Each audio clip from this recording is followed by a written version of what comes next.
Welcome to sewing decorative rolled hems with 3 and 2 threads on your L660 and L650.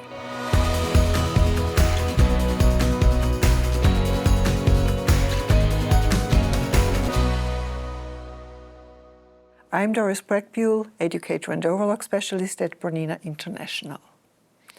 In this video, you will learn how to set your machine and perform a sewing test. And I'll also show you how you can begin and end a seam in a circle. In the description below, you'll find an overview of all content in this video, so you can easily navigate to those topics that interest you most. You select a rolled hem stitch using the stitch chart. I recommend to start with 3-thread rolled hem, the most common of the rolled hem stitches. For test sewing, we set the defaults. Tensions 4, 4, 5, 5.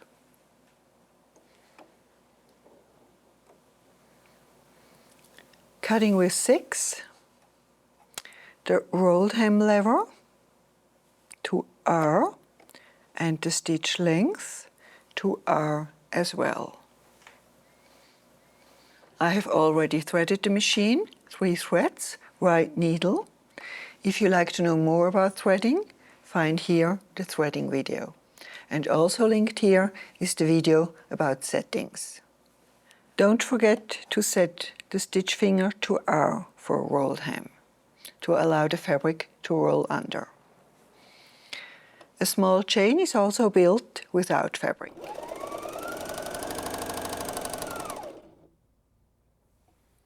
For my sewing test, I'm assuming a seam allowance of 1 centimeter or 3/8 of an inch.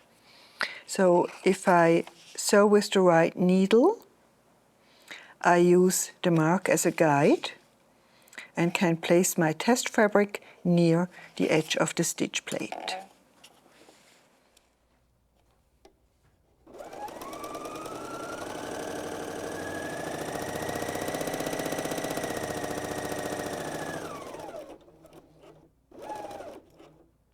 While overlocking, I recommend to always cut a little bit of fabric. You get a nicer edge, and the side effect is that also less dust accumulates in the machine. I check my stitch on the upper side and on the lower side, because this seam will be visible on both sides.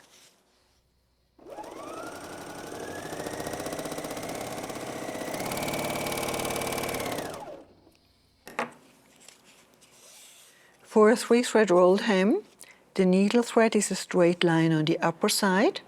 The upper looper thread wraps around the edge, and the lower looper thread connects the two on the lower side. If you like to learn about stitch optimization, we will come to that topic later. What is a 3-thread narrow seam? You can see here that the thread tensions are the same as those of a narrow 3-thread overlock, but the cutting width is wider, 7.5.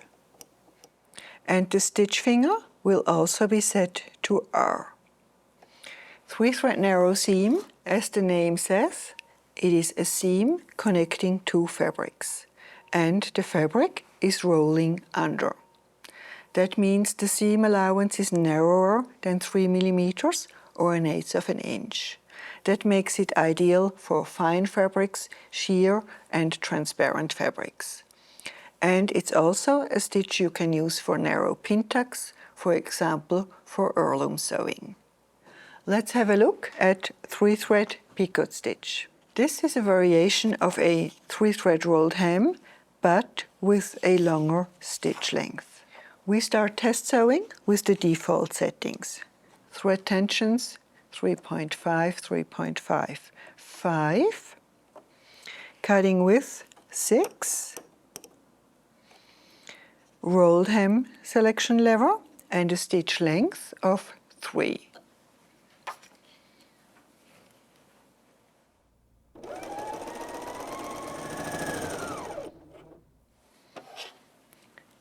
You can here clearly see more fabric between the stitches.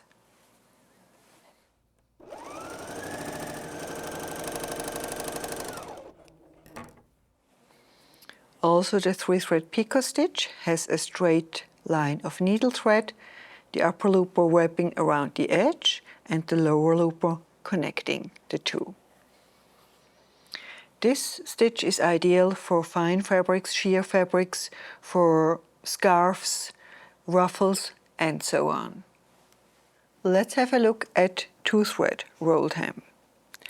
This stitch is even finer than 3-thread rolled hem, and if you use a matching thread, it's nearly invisible. 2-thread rolled hem is sewn without upper looper thread. The lower looper thread wraps around the edge, and you see that the upper looper converter is activated. And when you use different stitch lengths, you can also go into very decorative stitching. And if you like to have some tips which stitch to select, on the second page of your stitch chart, you'll find the Creative Consultant. Based on your fabric and your sewing technique, you see which stitch we recommend. Let's have a look at sewing tubular rolled hem.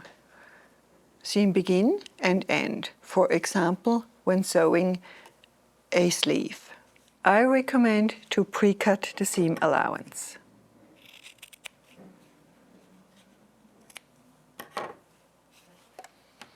And I find it easier to start with loose threads instead of a thread chain.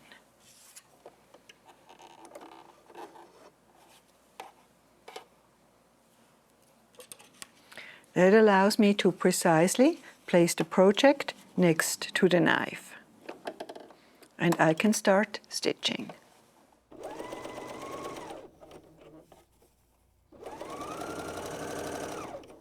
Before I reach the first stitches, I move my threads out of the way.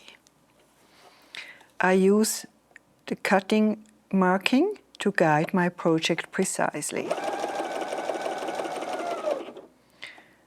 When I don't need to cut any longer, I deactivate the knife and use the needle marking to guide precisely.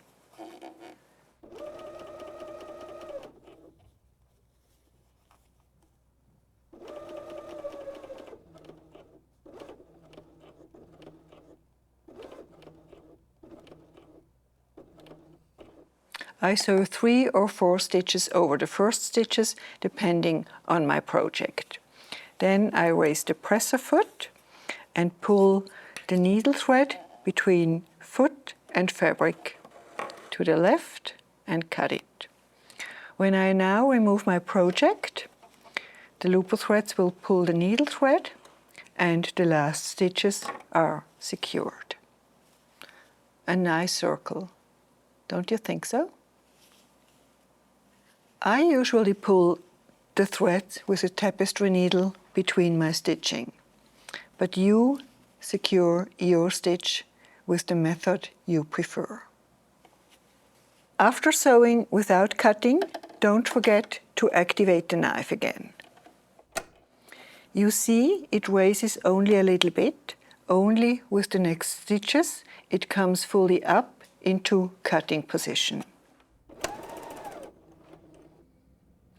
This method is not only ideal for decorative rolled hems, I use it for all my tubular and circular sewing.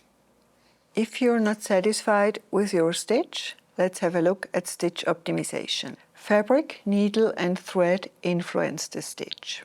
The general rule for optimizing thread tensions is decrease one tension first before increasing another, so that the threads can loosely interlock. For the different stitches in this video, the steps of optimization are slightly different. We will concentrate on 3-thread rolled hem and 3-thread picot stitch, the most used.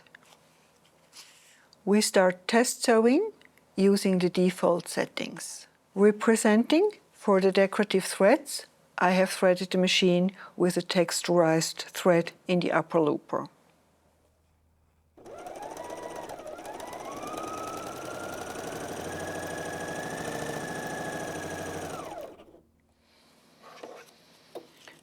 And you can clearly see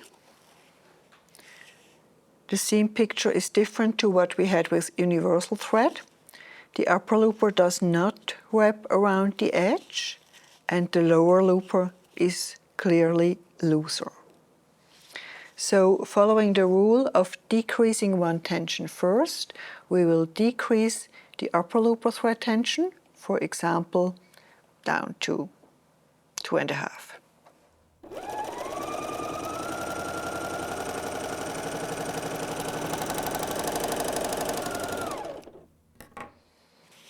The result is better, but not to my liking. So I decrease the upper looper thread tension further down to 1.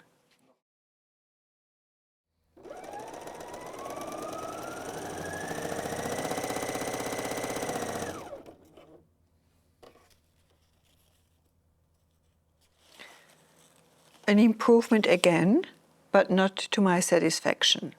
As I can't decrease the upper looper tension more, I may increase the lower looper tension a little bit.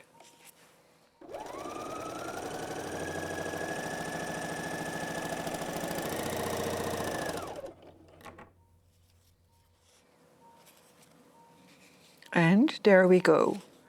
The needle is straight, the upper looper wraps around the edge, and the lower looper is only a little bit visible on the underside. Another possibility to get more thread into my stitch is decreasing the stitch length. Let's try and see what the effect is.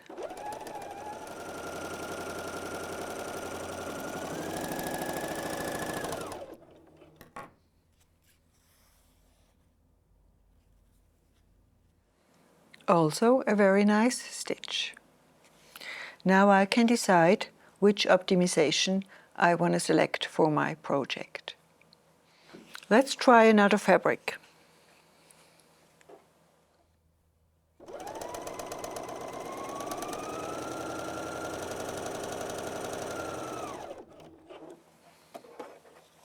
A different result, seam puckering. Of course, here, most often used is differential feed. To stretch the fabric, we set differential feed between 1 and 0.7. I go directly to 0.7.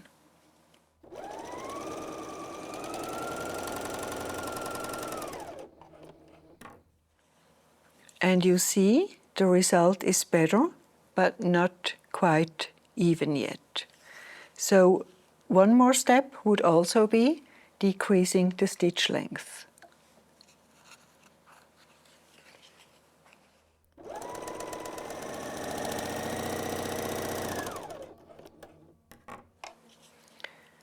With the combination of these two steps of optimization, I can also achieve a nice result in this fine woven fabric. If your sewing test shows that the seam is not rolling in nicely, you may consider decreasing the cutting width. On the other hand, if your seam is not rolling in enough, you may increase the cutting width. And the general rule is, when sewing with decorative threads for decorative stitches, reduce the sewing speed for a nice result. You control the sewing speed with your foot control. On the L660, you have the advantage you can also reduce your max speed with the speed slider. Stitch optimizations can be reached with adjusting thread tensions, stitch length, differential feed, cutting width, and presser foot pressure. That depends on your thread and fabric combination. If you like to see more about the various settings, refer to our video. For more about optimizing the different stitches in this video, refer to your user manual. Of course, there's much more to discover on rolled hems than what you've seen in this video. I recommend the Bernina blog or the Skill Hub on the Bernina website. And also, your dealer offers classes in-store or online. If you click on the link you'll find more tutorials on your Bernina L660 and L650, such as, for example, threading, settings, cleaning and maintenance. If one of the tips has been helpful, give us a like. And we would love it if you subscribe to our YouTube channel. Bernina, made to create.